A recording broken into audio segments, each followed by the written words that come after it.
사무엘 하 제7장.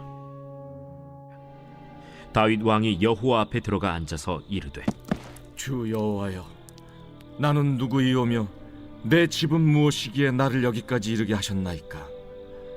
주 여호와여, 주께서 이것을 오히려 적게 여기시고 또 종의 집에 있을 먼 장래 일까지도 말씀하셨나이다. 주 여호와여, 이것이 사람의 법이니이다. 주 여호와는 주의 종을 아시오니 다윗이 다시 주께 무슨 말씀을 하오리이까? 주의 말씀으로 말미암아 주의 뜻대로 이 모든 큰 일을 행하사 주의 종에게 알게 하셨나이다.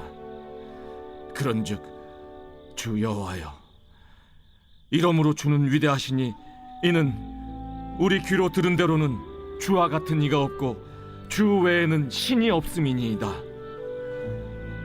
땅의 어느 한 나라가 주의 백성 이스라엘과 같으리이까? 하나님이 가서 구속하사 자기 백성으로 삼아 주의 명성을 내시며 그들을 위하여 큰 일을, 주의 땅을 위하여 두려운 일을 애국과 많은 나라들과 그의 신들에게서 구속하신 백성 앞에서 행하셨사오며, 주께서 주의 백성 이스라엘을 세우사 영원히 주의 백성으로 삼으셨사오니 여호와여, 주께서 그들의 하나님이 되셨나이다.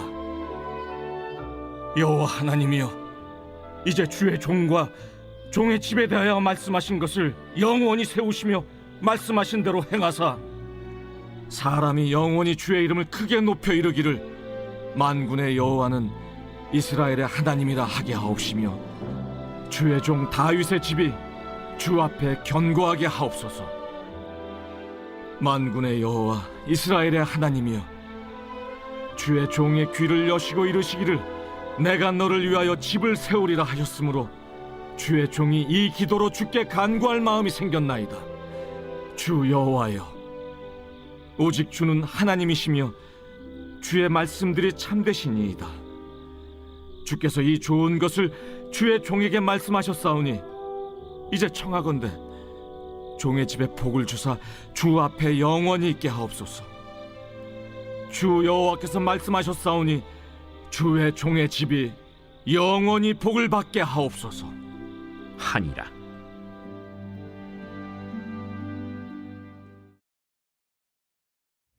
할렐루야. 사랑하는 열린문교회 성도 여러분, 오늘도 주님이 주시는 평강 가운데 단잠 주무셨습니까?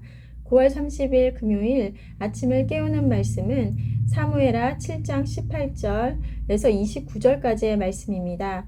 오늘도 살아계시는 하나님의 말씀이 선명하게 들려지고 그 말씀의 기준으로 오늘 하루를 살아내며 열매 맺는 하루가 되길 주님의 이름으로 축복합니다. 오늘 매일 성경의 제목은 주와 같은 분은 없습니다 라고 제목을 붙였는데요. 오늘 말씀은 어제 말씀에 하나님께서 나단을 통하여 다윗의 성전 건축에 대한 반대함을 듣고 하나님의 앞으로 나와 기도하며 하나님의 계획이 실현되기를 간구하는 다윗의 모습을 볼 수 있습니다. 다윗의 고백을 통하여 하나님을 얼마나 신뢰하고 있는지 다시 한번 알게 되는 것 같습니다.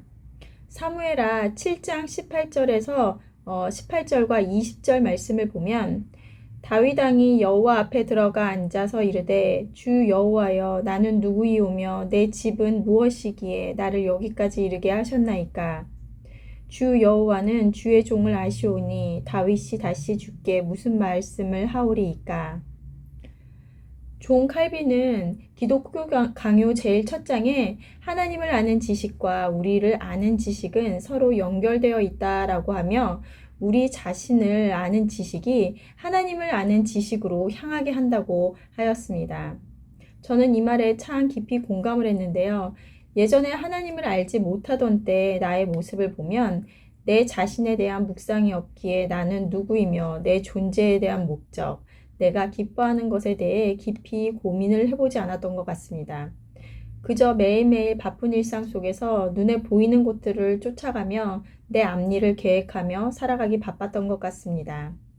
하지만 우리가 조금만 우리 자신에게 눈을 돌려 내가 이 세상에 있게 된 것, 나의 존재의 이유를 묻고 또 묻게 되면 그 끝에는 하나님을 만나게 된다는 것입니다.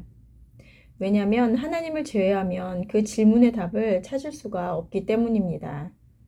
우리는 우리 자신을 제일 잘 알고 있다고 생각하지만 때로는 너무 가까이 있으면 인식을 하지 못하는 것처럼 나 자신도 인식하지 못하고 있는 나의 모습을 다른 사람을 통해 발견하게 됩니다.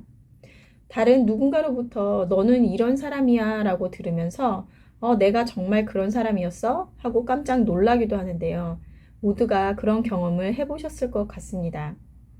이렇듯 우리는 나 자신에 대해서 잘 알고 있다고 하지만 내 생각에 갇혀 때로는 깊이 있게 나를 돌아보지 않아서 온전한 나의 모습을 발견하지 못할 때가 있는 것 같습니다.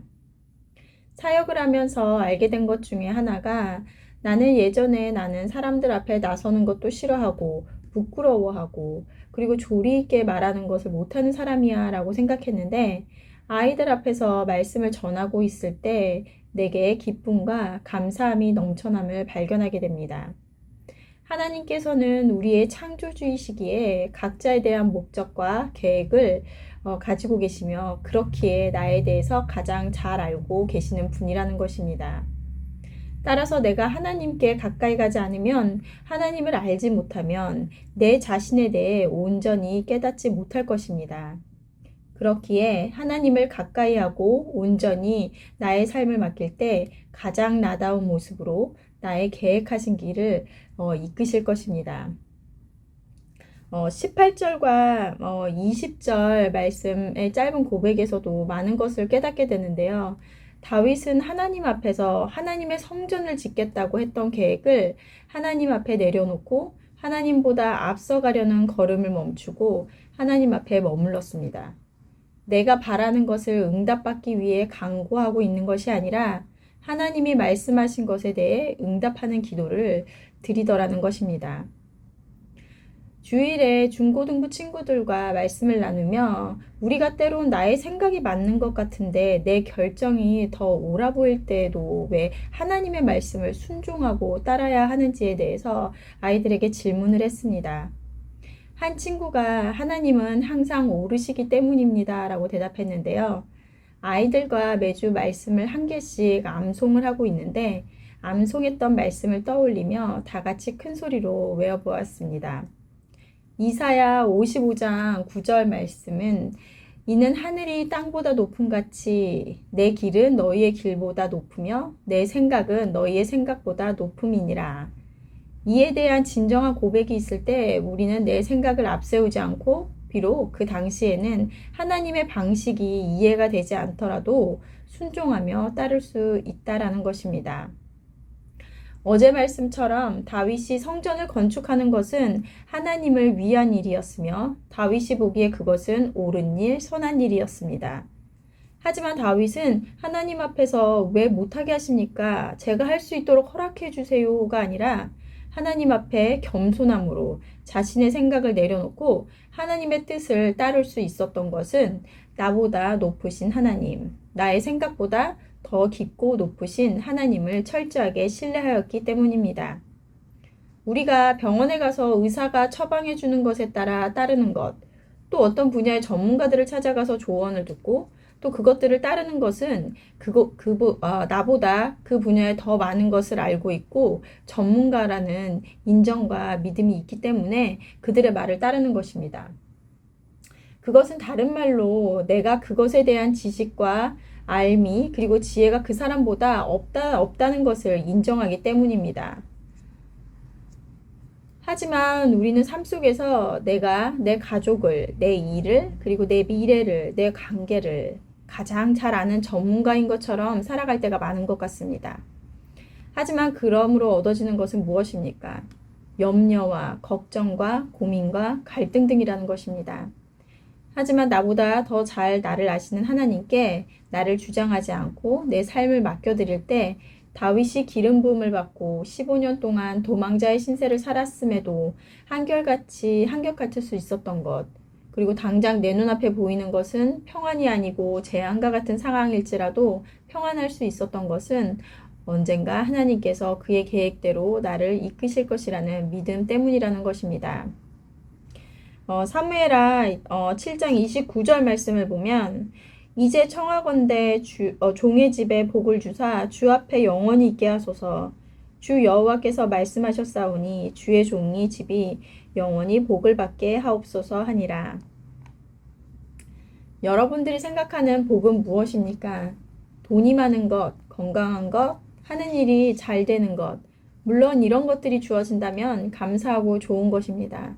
하지만 오늘 다윗은 주 앞에서 영원히 있는 것, 이것이 그에게는 복이다라는 것입니다.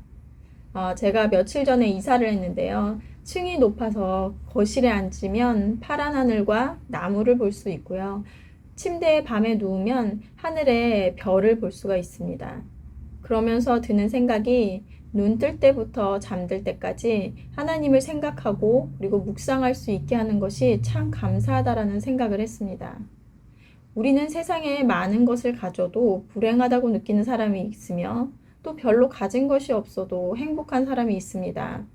우리의 행복 여부는 물질의 많고 적음에 달려있지 않습니다.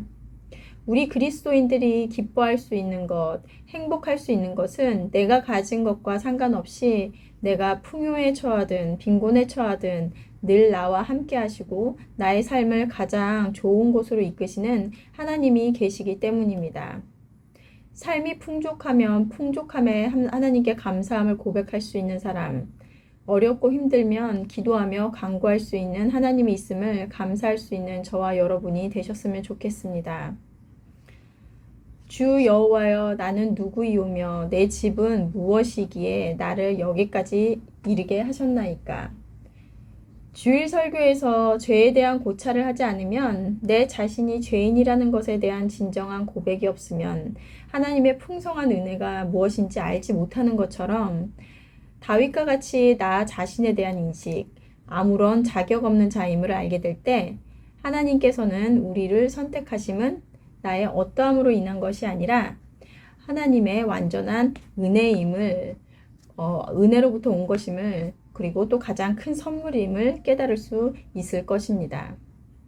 오늘 다윗의 기도와 겸손한 고백을 통해 나에게 주어진 하나님의 은혜, 그리고 내가 누리는 모든 것이 하나님의 은혜임을 다시 한번 감사하며 찬양하는 저와 여러분들이 되셨으면 좋겠습니다. 다 같이 기도하시겠습니다. 하나님, 나를 가장 잘 아시고 나의 길을 인도하시는 하나님이 함께 하심을 감사합니다. 때론 우리가 고통 가운데 있을지라도, 궁핍한 가운데 있을지라도 우리가 항상 평안하고 기뻐할 수 있는 것은 온전한 길로 나를 이끄시는 하나님이 계시기 때문입니다. 다윗의 나는 누구이기에 여기까지 이르게 하셨나이까 라고 고백했던 것처럼 부족하고 연약함에도 아무런 자격 없는 자임에도 저희를 불러주시고 영원한 복을 약속하심을 감사드립니다. 모든 것을 더 잘 아시는 주님 앞에 나를 주장하지 않게 하시며 순종하며 따르는 우리가 되게 하여 주시옵소서. 감사드리며 예수님의 이름으로 기도드렸습니다. 아멘. 내일은 토요 새벽 예배가 있는 날입니다. 모두 기도의 자리로 나와 하나님께 감사함으로 하루를 시작하는 저와 여러분들이 되시기를 바랍니다. 아침을 깨우는 말씀은 월요일 아침에 다시 찾아뵙겠습니다.